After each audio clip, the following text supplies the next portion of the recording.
Allez, voilà, Femi. Femi est malade de ce qu'il a vu ce soir. Non, sincèrement, j'en peux plus, les gars, j'en peux plus. Moi, j'en peux plus de souffrir à chaque fois. Je viens ici en milieu de semaine, je suis enthousiaste à l'idée de voir mon club. Vous voyez ce que je veux dire? Je me dis que voilà, on fait partie des meilleures nations européennes, qu'on va prouver sur le long cours, qu'on va se qualifier parmi les 8 premiers dans cette saison régulière de Ligue des Champions. Et là, qu'est-ce qui se passe, hein? Qu'est-ce qui se passe? Patatras, patatras. Match nul face au PSV. On évite la défaite, on revient dans le match, mais on n'arrive pas à gagner. Et il va falloir, si je peux terminer Anderson, il va falloir vraiment qu'on se pose les bonnes questions parce que là, Anderson, on va faire le débrief, on va envoyer le générique, il va encore nous dire que le PSG fait un bon match, etc. Mais moi, je suis désolé, j'en peux plus. J'en peux plus de faire des bons matchs et de pas gagner. Tu vois ce que je veux dire? Lui, il fait des mauvais matchs, mais il gagne. Tu vois ce que je veux dire? Moi, je fais des bons matchs, soi-disant des bons matchs, mais je ne gagne pas. On n'est pas ensemble. Okay? On n'est pas ensemble. Donc, voilà, j'en ai marre. On n'est pas ensemble. J'en ai marre. Générique.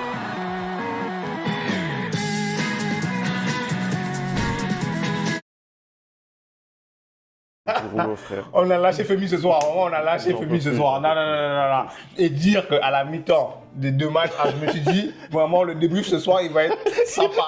Hein, parce qu'on perdait 2-0 et ils perdaient 1-0. Je me suis dit, vraiment, ce soir, le débrief va être sympa. Je voulais même plus le faire. Ouais.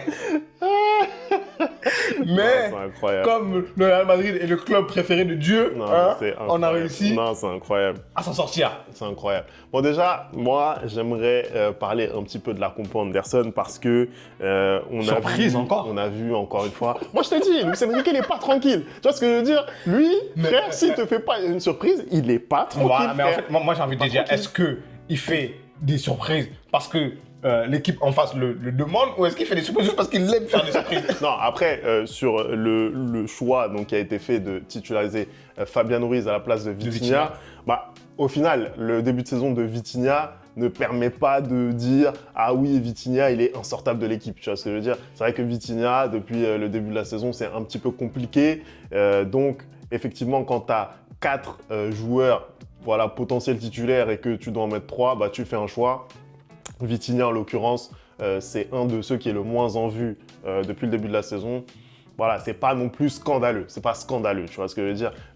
Par exemple, quand Vitinha n'avait pas été aligné, je me rappelle l'an passé, notamment, je crois que c'était à Newcastle, bah, c'était beaucoup plus scandaleux.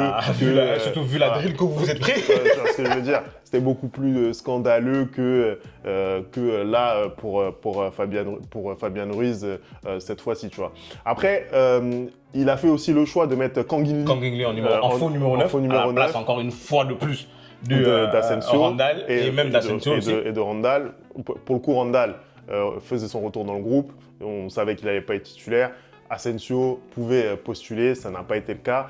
Et Kang-in Lee, sincèrement, depuis le début de la saison, il est exceptionnel. On ne va pas se mentir. Il faut dire aussi les choses. C'est un très bon début de saison. Un très bon début de saison. Et même ce soir, il n'est pas ridicule. Il n'est pas ridicule, mais à l'image de l'équipe, en fait. L'équipe n'est pas ridicule parce que, honnêtement, je trouve qu'on démarre très, très bien. On fait ce qu'il faut, c'est-à-dire on est patient avec le ballon et aussi on arrive à mettre de la verticalité quand il le faut et on arrive à se procurer des occasions.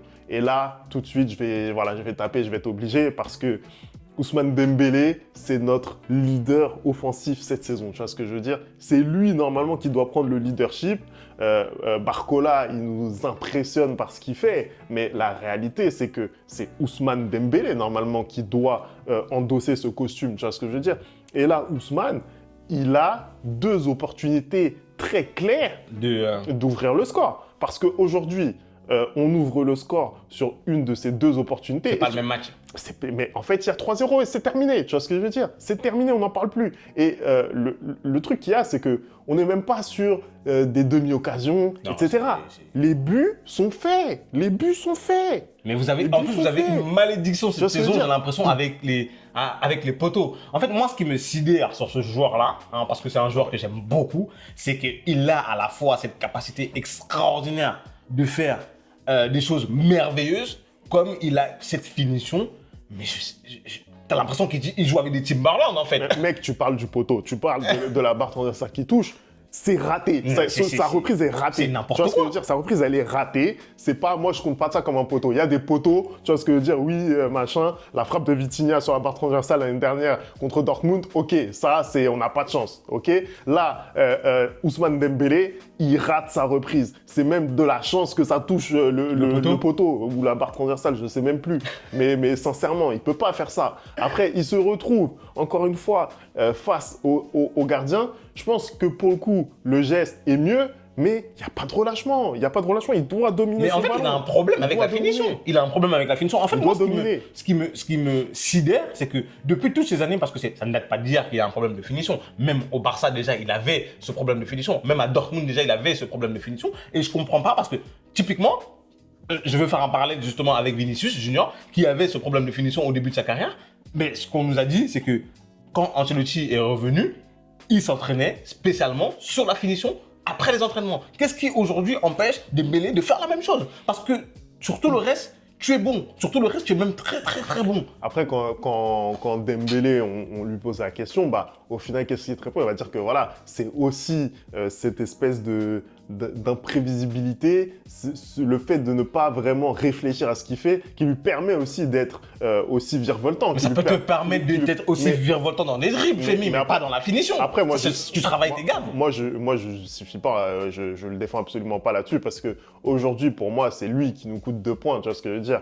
Et quand tu es un des leaders de l'équipe, tu es un des plus gros salaires, si ce n'est pas le plus gros salaire du club, tu dois faire mieux. Et surtout quand l'équipe fait plutôt un bon match. Tu vois ce que je veux dire? Là, tu as un adversaire à ta portée. On sait très bien que le tirage pour le PSG, il n'est pas évident. Voilà, parce qu'après, ça va être compliqué. C'est ça. En fait, le PSV, c'était une des équipes où tu dois prendre des contre points. lesquelles tu devais prendre des points. Tu devais prendre les 3 points. Tu es à domicile, tu es face au PSV. Ils sont chapeau 3. Tu dois les tabasser. Mais surtout quand tu regardes la physionomie du match, au final, tu vois que ce PSV-là, il a marqué sur les 5-10 bonnes seules minutes qu'ils ont eu du match. Et au final, le Paris Saint-Germain, en interview d'après-match, Hakimi qui disait que tous les matchs, c'est toujours pareil, ils dominent, mais ils n'arrivent pas à concrétiser, ils n'arrivent pas à terminer le match. Tu ne peux pas avoir une domination aussi outrageuse et ne pas réussir à disposer du PSV, hein, même malgré tout le respect qu'on leur doit, c'est quand même le Paris Saint-Germain. Comme tu disais en intro, tu es censé faire partie des top clubs en Europe. Aujourd'hui, tu sors d'une défaite contre Arsenal et tu dois te racheter, hein, au même titre que le Real, justement, comme on a dit avant. Tu dois faire mieux ce soir. C'est pas normal qu'aujourd'hui, limite ton meilleur attaquant soit un arrière droit. Justement, j'ai envie de te lancer là-dessus, Femi. Toi qui, depuis le début de la saison, fustige les prestations de Hakimi, ce soir, qu'est-ce que tu en as pensé? Fustige, c'est dur. C'est dur. T'es très très dur avec lui depuis le début de la saison. Mais c'est vrai que je suis particulièrement dur avec lui cette saison. Je vais pas mytho parce que déjà j'aime ce joueur et parce que je pense que il est capable, il est vraiment capable de faire ce qu'il nous a proposé ce soir. Tu vois ce que je veux dire? Après, je pense que offensivement, il n'avait pas non plus, c'est-à-dire que un client en face. Voilà, en l'occurrence, Noah Lang, c'est un bon joueur. Voilà, c'est un bon joueur, mais tu vois ce que je veux dire? Le PSV a tellement été peu offensif que voilà, c'est-à-dire que il n'avait pas vraiment un client qui allait lui mettre des vagues à chaque fois. Mais pour le reste, sincèrement, ce qu'il nous a proposé ce soir, c'est incroyable. C'est vraiment le battant qu'on a envie de voir. C'est vraiment celui qui multiplie les courses. C'est celui aussi qui, dans la zone de vérité, est beaucoup plus lucide. Parce que ça aussi, c'est une des choses que je lui reprochais. Il y a eu une occasion en tout début de match où il manque son contrôle, ça ne lui permet pas d'enchaîner. Mais sinon, pour le reste, pour moi, il fait quasiment que les bons choix. Même au niveau des centres, je pense que globalement, il fait les bons choix. Quand il doit mettre en retrait, il met en retrait. Quand il doit mettre devant le gardien, il le fait également. Et puis, il a vraiment eu ce côté leadership, j'ai trouvé, sur le terrain. On le voyait essayer d'haranguer ses partenaires. Même quand on met ce but égalisateur, justement, il prend sa chance, il décide de déclencher. Ça, c'est quelque chose que j'aime beaucoup chez lui. C'est quelqu'un qui arrive généralement à lire un peu la physionomie du match, où tu vois que tu as essayé plein de fois de rentrer dans la surface et ça ne fonctionne pas forcément, bah, il tente cette frappe lointaine et surprend très bien le gardien parce qu'il y a justement ce dernier rebond que le gardien ne voit pas et ça finit au fond des filets. Moi, je pense que c'est un joueur, et je te le dis, que j'apprécie énormément. J'aimerais tellement qu'il revienne dans son club formateur hein, parce que voilà, il devrait jouer au Real Madrid. C'est de ce genre de joueur dont on a besoin. Ce soir, il fait un match incroyable. Je suis désolé, il fait un match incroyable parce que justement, quand tu es dans le dur comme ça, c'est de ce genre de profil-là dont tu as besoin. Et il le montre que c'est un leader de cette équipe, si ce n'est limite quand c'est dans le dur, vraiment le leader de cette équipe-là. Et moi, je trouve pas ça normal que offensivement, ce soit lui qui apporte le plus limite ce soir, en fait. C'est qu'il y a aussi on le disait, hein, que l'effectif justement du Paris Saint-Germain était peut-être limité en ça parce qu'on se disait qu'il n'y allait pas avoir de problème en Ligue 1 et c'est ce qui a l'air en effet de se profiler, mais qu'en Ligue des Champions, face à des grosses équipes ou même le fait d'enchaîner des matchs en Ligue des Champions, ça allait pouvoir poser problème. Et ce soir, quand tu regardes qu'au final, bah, tu rentres en Dal Colomwani, il y a qui d'autre qui rentre en attaque Après, quasiment tout le monde est rentré, oui, toute l'équipe a été mais modifiée. il n'y a pas vraiment ce joueur, tu vois, que vous avez perdu en la personne de Kylian. Non, après, moi, je pense que là, sur le match de ce soir, on voit très bien qu'il n'y a pas besoin de ce joueur. Je suis désolé, t'es Ousmane Dembélé, t'es face au cage, tu dois marquer, c'est tout, point à la ligne. Il n'y a pas besoin mais justement, c'est parce que ce n'est pas ce joueur-là qui n'arrive pas à marquer. Parce que moi, je suis désolé. En fait, dans des matchs comme ça, tu ne vas pas avoir 40 000 occasions. Dès que tu as une occasion, tu dois la mettre au fond. Non, bien sûr, mais je suis totalement d'accord avec toi. Mais là, pour le coup, il y a eu beaucoup d'occasions. Il y en a eu beaucoup et tu n'es pas fichu d'en mettre une au fond. Tu marques sur une frappe lointaine. Après, honnêtement, je trouve que dans ce qu'ils ont proposé, et notamment en deuxième période, j'ai trouvé que vraiment, ils étaient plutôt bons. Ousmane Dembélé, en fait, pour moi, il n'a pas, en première période, suffisamment mis à contribution ses qualités techniques pour faire mal à l'adversaire, faire mal à son vis-à-vis. Et c'est vraiment en deuxième période qu'il est arrivé, qu'il a provoqué et qu'il a vraiment déposé son vis-à-vis. Mais sinon, pour le reste, je trouve que c'était plutôt un bon match. Même Barcola, bien sûr, il est moins en vue que ce qu'on voit de lui en Ligue 1, mais il y a beaucoup plus de maturité dans son jeu. Physiquement, je le trouve plus consistant. Il continue de tenter à chaque fois. Il tente, il met en difficulté son adversaire, il va chercher des corners, etc. Il va chercher des centres.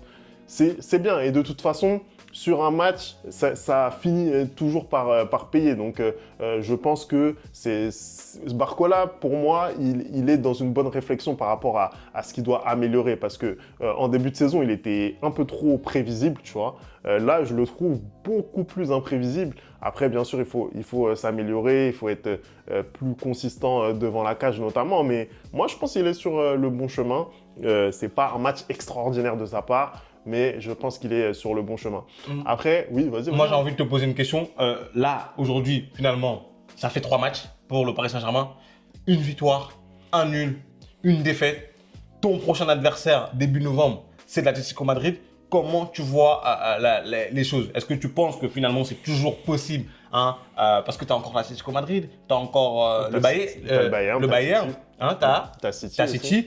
Comment tu vois les choses? Est-ce que tu penses que comment dire, ce Final 8, si je peux l'appeler comme ça, est encore atteignable ou est-ce que tu penses que, vu les prestations qu'ils nous livrent en Ligue des Champions, bah, c'est totalement mort? Non, bah après, ce qu'on a vu ce soir, encore une fois, intrinsèquement, c'est pas un mauvais match, tu vois ce que je veux dire? Parce que concrètement, tu gagnes 3-0 ce match-là, pas grand-chose à dire. Mais voilà, un match de football et qui plus est en Ligue des Champions, ça se gagne avec des buts, je suis désolé, et tu dois marquer. Et force est de constater qu'on a énormément de mal à marquer des buts en Ligue des Champions. On a eu ce but contre son camp en fin de match contre Gérone. On n'a pas réussi à marquer à l'Emirates Stadium. Là, ce soir, on marque sur une frappe lointaine de notre latéral droit. Donc, il y a vraiment un problème offensif. Si on arrive à régler la mire en Ligue des Champions, on peut vraiment faire mal à cette équipe de l'Atlético pour parler du prochain match. Après, l'Atlético, c'est une équipe qui est connue pour très très bien défendre. C'est une équipe qui est connue justement pour t'exaspérer.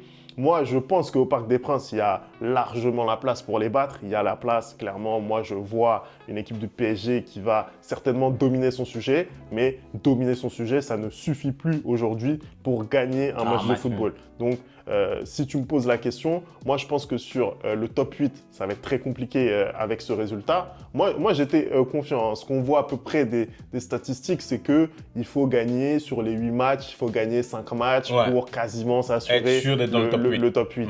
Aujourd'hui, sans cette victoire face au PSV, bah, tu te compliques largement la tâche. Après, il te reste quand même des adversaires comme Stuttgart et Salzbourg pour peut-être aller chercher des points. Voilà, après, c'est deux déplacements pour le coup. Donc, il va falloir aller là-bas. On sait les difficultés que le PSG a pour se déplacer. Mais bon, voilà, Salzbourg et Stuttgart, globalement, c'est en dessous de toi. Après, il faut encore le prouver sur le terrain parce que contre Gérone, on n'a pas été capable de marquer de nous-mêmes. On n'a pas été super bon. Là, ce soir, on n'arrive pas à battre le PSV alors qu'on dit qu'ils sont à notre portée. Et quand on voit en plus qu'ils nous ont fourni l'année dernière en Ligue des Champions, notamment face à Lens, on se dit que c'est vraiment pas une équipe de fous malades. Et ce qu'ils ont montré encore ce soir, c'est pas fou.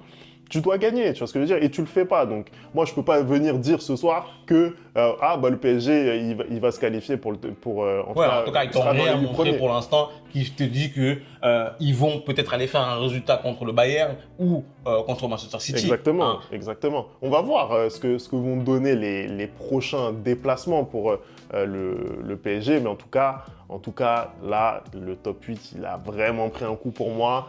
Il faudra faire un résultat, soit contre City, soit contre le Bayern, pour espérer,